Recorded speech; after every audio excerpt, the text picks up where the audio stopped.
அன்பார்ந்தவர்களே, இன்றைய உலகம் நம்மை ஓயாத கவலைகளுக்குள் தள்ளுகிறது. நாளைக்கு என்ன நடக்கும், நம் தேவைகள் எப்படி நிறைவேறும் என்ற பயம் நம் நிம்மதியை பறிக்கின்றது. ஆனால் ஆண்டவர் இயேசு இன்று மிக எளிமையான ஒரு உதாரணத்தின் மூலம் நமக்கு ஒரு பெரிய பாடத்தை கற்றுத்தருகிறார். மத்தேயு 6ஆம் அதிகாரம் 26ஆம் இறைவார்த்தையை தியானிப்போம். வானத்து பறவைகளை நோக்குங்கள், அவை விதைப்பதுமில்லை, அறுப்பதுமில்லை, களஞ்சியத்தில் சேர்த்து வைப்பதுமில்லை. உங்கள் விண்ணக தந்தை அவற்றுக்கு உணவு அளிக்கிறார். அவற்றை விட நீங்கள் மேலானவர்கள் அல்லவா? அன்பார்ந்தவர்களே, வானத்தில் பறக்கும் பறவைகளை பாருங்கள். அவை நாளைய தினத்திற்காக சேர்த்து வைப்பதில்லை, ஆனாலும் அவை பட்டினியாக இருப்பதில்லை. அவற்றுக்கே உணவு அளிக்கும் நம் விண்ணக தந்தை தம் சாயலாக படைக்கப்பட்ட நம்மை அப்படியே விட்டு விடுவாரா?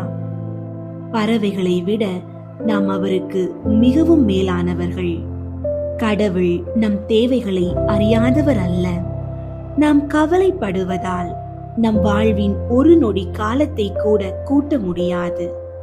எனவே வீணான கவலைகளை தூக்கி எறிந்துவிட்டு நம்மை பராமரிக்கும் இறைவனின் கரத்தில் நம் வாழ்வை ஒப்படைப்போம்.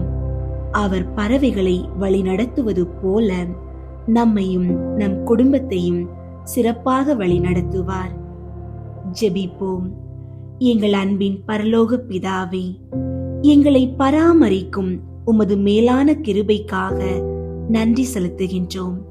பறவைகளை விட நீங்கள் மேலானவர்கள் என்று நீர் சொன்ன அந்த வார்த்தை இன்று எங்கள் இதயத்திற்கு பெரும் ஆறுதலை தருகிறது.